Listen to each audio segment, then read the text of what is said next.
सो जनाब, it is the second semifinal of champions trophy 2025 और मतलब ये समझे ये एक मैच और इसके बाद final and the event would be over, जिस पे 4 महीने से we have been discussing on and on क्या होगा, कैसे होगा, हाइब्रिड होगी, ये होगा, but eventually the second semifinal New Zealand versus south Africa. New Zealand ने टॉस जीता, टॉस जीत के पहले बैटिंग का फैसला किया और यही आप लोग सब कह रहे थे यूसुफ। जी बिल्कुल, उसको टॉस जीत के इस फ्लैट विकेट पे तो बारी देना, अनलेस को ड्यू 100% ही पता और ड्यू पड़ जाए नहीं तो फिर तो बात समझ में आती है, वरना ऐसी विकेटों पे कोई भी बारी नहीं देता। बट ओवर विंडी कंडीशंस क्या फर्क पड़ता है? मैं नहीं ख्याल ड्यू नहीं पड़ेगा, रात को हो सकता है ज्यादा मुश्किल हो बैटिंग करना, अगर स्विंग होना शुरू हो, लेकिन विंड में मुझे नहीं लगता कि ड्यू पड़ती है, हेल्प हो सकती है दूसरे टाइम पे बॉलिंग करने में।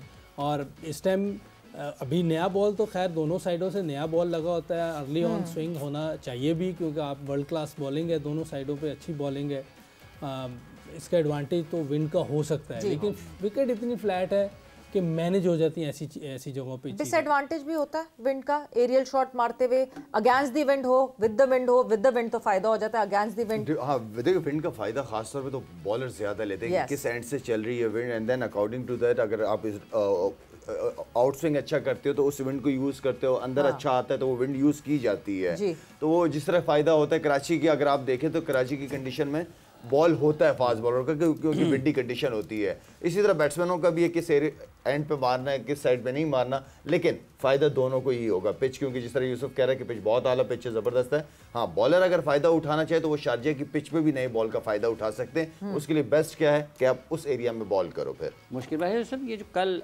मैच हुआ है ऑस्ट्रेलिया को, आपको लगता है कि एक जो स्पेशलिस्ट स्पिनर्स हैं अच्छे तजर्बाकार, उसकी कमी महसूस हुई उनको?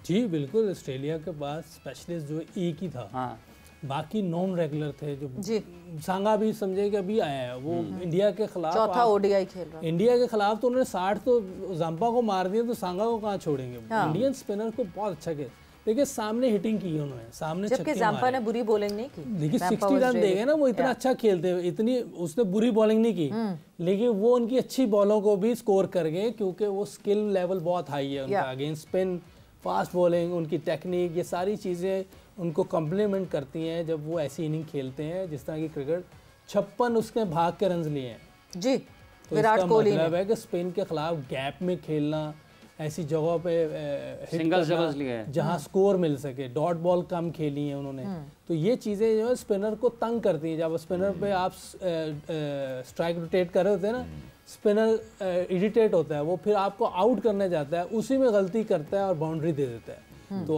उन्होंने आपको आउट क्लास किया है सारे, और इनके पास बॉलिंग भी वैसी एक्सपीरियंस की नहीं थी जैसी होनी चाहिए। लेकिन ये कि ओवरऑल देखा जाए तो ऑस्ट्रेलिया ने उस विकेट पे, उन कंडीशंस पे बड़ी अच्छी फाइट की है इंडिया के खिलाफ। इंडिया तो हम पहले ही कह रहे थे फेवरेट है, कंडीशंस उनको सूट करती हैं। 4 स्पिनर हमने तो पहले कभी नहीं देखा किसी भी टीम ने दुनिया में 4 स्पिनर वनडे में खिलाए हों, तो ये चीज़ें उनको सूट कर रही हैं। और ख़ास तौर पे उनकी फास्ट बॉलिंग बड़ी अच्छी बॉलिंग कर रही है। 50 रन दे के 2 विकेटें शामी, और वो मेन बॉलर भी नहीं है उनका, ये क्या नाम है, हर्षित राणा नहीं, नहीं बुमराह तो है ही नहीं अभी, जो खेला कल अपना पांड्या, वो भी बॉलिंग ठीक कर रहा है। तो देखें जहां आप विकेटें ले रहे हैं, रन्स भी नहीं दे रहे। हमारे प्रॉब्लम क्या आ रही, हम रन्स भी बहुत दे देते हैं, विकेटें ले लेते हैं ना, वहाँ रन्स भी बहुत दे देते हैं। तो ये चीज़ें देखें, उनको टोटल जो आप कॉम्बिनेशन देखें, उनके फास्ट बॉलर भी बॉलिंग अच्छी कर रहे हैं, स्पिनर भी, बैट्समैन भी अच्छी बैटिंग कर रहे हैं। तो ये एक काम हुआ है, एक प्लानिंग हुई है, और ये अभी नहीं हुई, ये मसलसल चलती हुई आ रही है, जिसकी वजह से ये चीज़ें उनकी बेहतर हुई। सामने वाली हिटिंग पे भी काम किया है जो देखिए 3 जगह पे बहुत बड़ा गैप होता है, बिल्कुल सामने, एक्स्ट्रा कवर, मिड विकेट। जिन प्लेयर्स को यहाँ हिटिंग करनी आती है वो स्पिनर को तंग कर देंगे, वो रन्स भी करेंगे, आउट भी नहीं होंगे। स्वीप शॉट तो एक कंपलसरी होनी चाहिए अगेंस्ट स्पिनर, ये तो कंपलसरी होनी चाहिए। देखिए आप किसी को कहते हैं ना कि आप स्वीप शॉट नहीं मारोगे, कोहली भी नहीं मारता। भाई कोहली की अपनी क्रिकेट है, वो अलग तरीके से खेलता है, वो अलग तरीके। अगर आप इतने रन्स कर रहे हो तो कोई भी किसी को नहीं कहेगा ये आप क्यों नहीं स्वीप मारते। जब आपको और कहीं रन्स नहीं ले पा रहे ना, आप सामने रन्स ले पा रहे ना एक्स्ट्रा कवर ले, तो भाई को स्वीप शॉट नहीं हम सीख लें, कोई ऐसा कि बॉलर को तंग करें ताकि वो गलती करके आपको रन्स दे। लारा, एक कैप्टन के लिए कितनी कन्वीनियंस हो जाती है, मतलब जिस टाइम पे आप और रज़ाक टीम में थे, एक ऑलराउंडर ऐसा हो जो कंप्लीट पैकेज हो। हार्दिक पांड्या की बात की, हार्दिक पांड्या ने जिस तरह की बॉलिंग की, बट फिर जब बैटिंग की बारी आई, वो जो स्ट्रेट पे हार्दिक पांड्या ने एक छक्का मारा जो कि सीधा जयशा की गोद में जाके गिरा, जयशा वहाँ मौजूद थे। सो कितना एक कैप्टन के लिए कितनी सुकून हो जाता है, कितना सरदर्द कम हो जाता है कि हम ऐसे ऑलराउंडर्स हैं हमारे पास जो पूरे बॉलर्स हैं और पूरे बैटर्स हैं। फ़ायदा ज़ाहिर बात है, बहुत टीम बनाना भी ईजी हो जाता है ना। और ऊपर से अगर इंडिया की बात जैसे हो रही है, इंडिया के पास 3 जेन्युइन ऑलराउंडर्स हैं, 3 जेन्युइन ऑलराउंडर। आजकल की टीम में आपको कम नहीं है, आजकल की दुनिया की क्रिकेट में आपको बहुत कम नजर आएंगे जो जेन्युइन ऑलराउंडर्स की बात कर रहा हूँ। बॉलिंग बैट्समैन उसकी बैटर की बात नहीं कर रहा।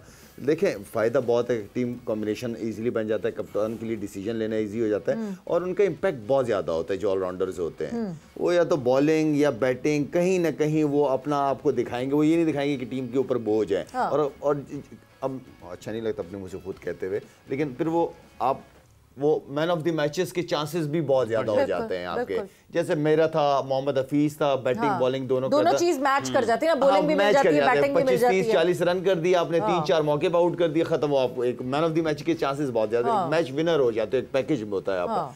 तो इसी तरह रजाक का था, अजहर महमूद था, इसी तरह तो माशाल्लाह से हमारे पास भी रह चुके हैं प्लेयर। लेकिन कप्तान के लिए टीम बनाना बहुत इजी हो जाता था। और दोनों ऑप्शन होते हैं ना, देखिए वन फाइन डे आपकी शायद बॉलिंग में दिन नहीं चल रहा होता, आपके पास ऑप्शन होता है कि आप वो बैटिंग में रिकवर कर सकते हैं उसको। तो आपके पास दोनों ऑप्शन। आप जा रहे हो, पहली बैटिंग आ गई, आपने बैटिंग में अच्छा नहीं किया तो आपके जहन में नहीं यार मैं बॉलिंग से अपनी पहली परफॉर्मेंस कवर करूंगा। होता था मेरे साथ बहुत ज्यादा होता कि यार नहीं चल पाया बैटिंग में, बॉलिंग से कवर करनी है या फील्डिंग से कवर करनी है। वैसे एक हम जो बात कर रहे थे, थोड़ी सी मेरे जहन में वो एकदम से बात आई, वो जो विंड की हम सपोर्ट की बात कर रहे थे। अश्विन को जो 2 छक्के आपने मारे थे, उसमें कहीं विंड का फैक्टर था? क्योंकि थोड़ी देर को तो कैमरामैन भी खो गया था कि वो बॉल का पसीने का निकल रहे थे, विंड चल किधर रही थी, मगर वो पता नहीं बांग्लादेश में मैच हो रहा था। हाँ, वो बिलीव था मेरा, वो मेरा बिलीव था कि ये छक्का हो गया। मतलब वो पहले एक नजर को वो लगा कि वो क्योंकि हो गई है बॉल, मगर वो पता नहीं वो कैसे पहुंच गई। फरिश्ते ले गए, मैंने यही कहा था कि फरिश्ते ले गए। नहीं, वो ऑनेस्टली क्योंकि कैमरामैन ही ऊपर हुआ और फिर कैमरामैन भी गायब हो गया कि बॉल कहाँ गई। इवेंचुअली पता चला अच्छा जी शुक्र इट क्रॉस। नहीं, हमारे फरिश्ते हमारे साथ है, सिर्फ हमारी रन लेके जाते हैं, हमारी टीम से बाकी तो नहीं ला रहा। नहीं, मैंने उसको इशारा कर दिया था, मैंने पहले इशारा किया, हमारे बैट्समैन हमारे रन फरिश्ते हैं, ये वर्ल्ड क्लास है। हमें तो पहले का अगर आपने कोई भी इंटरव्यू किया, मैंने कहा यार ये मैंने तो किया ही नहीं। लाला नहीं मान रहा, लाला को मना। सबसे पहले मैंने माना है कि भाई फरिश्ते ले गए थे, पहले मैंने गुड क्या जो है क्या मेरा भाई है। नहीं गुड आई लव यू।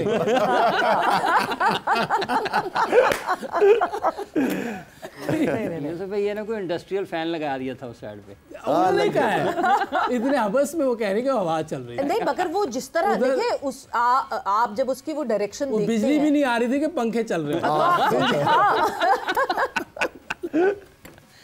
मगर वो वाकई वो वैसे बहुत अच्छा, वो ना जब उससे इंटरव्यू लिया गया था ना, तो मैंने कहा था कि मिडिल नहीं हुआ था, ऑनेस्टली मिडिल नहीं हुआ था, बॉल ऊपर लगा था ना, बॉल खड़ी हो गई थी, ऊपर लगा था। अच्छा बाउंड्री भी कोई इतनी बड़ी नहीं थी, होगी 65 होगी, तो वो मिडिल हुआ नहीं। तो मैंने कहा यार, लेकिन इतना था मेरा बिलीव कि नहीं ये छक्का है, ये छक्का है, ठीक है ना। तो बस वो मैंने इंटरव्यू में कहा था, मैंने कहा मुझे लग रहा है दूसरा छक्का मेरे फरिश्ते ले गए थे। देखें अच्छा सर, अभी ऑलराउंडर्स की जो बात हो रही है, अब जो नए खिलाड़ी हैं, अब जैसे आपने जहानात का जिक्र किया कि ये बॉलिंग ऑलराउंडर है, तो इनकी अब तैयारी कैसे होनी चाहिए कि ये फोकस करें अपने उस चीज़ के ऊपर जिसकी वजह से ये टीम में आए, साथ में उनकी डेवलपमेंट दूसरे शोबे में हो, ताकि वो शादाब का एक नाकाम तजुर्बा हमारे सामने है। देखिए जो मेन आपकी चीज़ होती है ना, आपने ज़्यादा फोकस उस पर करना होता है, लेकिन क्योंकि आपको टीम समझ रही है कि आपने बैटिंग में भी थोड़ी हेल्प करनी है या बॉलिंग में भी हेल्प करनी है, तो आपको थोड़ा एक्स्ट्रा टाइम देना पड़ता है अपनी दूसरी चीज़ों पर। जैसे लाला कह रहा है मैं मेन बॉलर था, लेकिन साथ बैटिंग में हिटिंग भी करता था, जाके नेट में खेलता भी था। रजाक था, वो छक्के मारता था जाके। हमने क्लूजनर को देखा हुआ है, जब सारा नेट खत्म हो जाता था ना, उससे छक्के मरवा रहे होते थे। हालांकि मेन बॉलर था वो, 145-50 पे बॉलिंग करता था। इसी तरह जहांदेद भी मुझे यही लगता है कि ये बॉलर ज़्यादा है और इसकी ऐसी प्रैक्टिस करवानी चाहिए बाद में कि जिससे ये छक्के मारे गैप में, और इसका साथ साथ चीज़ें भी देखते रहे कि ये जैसे टेक्निक से इस्तेमाल करता था अफरीदी भी, रजाक भी, उस तरह खेलना है। ये वन डायमेंशन जो शॉटें हैं ना, ये आप ज़्यादा देर नहीं चल सकते। इसके लिए आपको सारी टेक्निक और स्किल, ये सारी चीज़ें टेक्नोलॉजी के ज़रिए टैलेंट है, इसमें टैलेंट है इसीलिए टीम में आया। अब इसको हमने बेहतर बनाना है।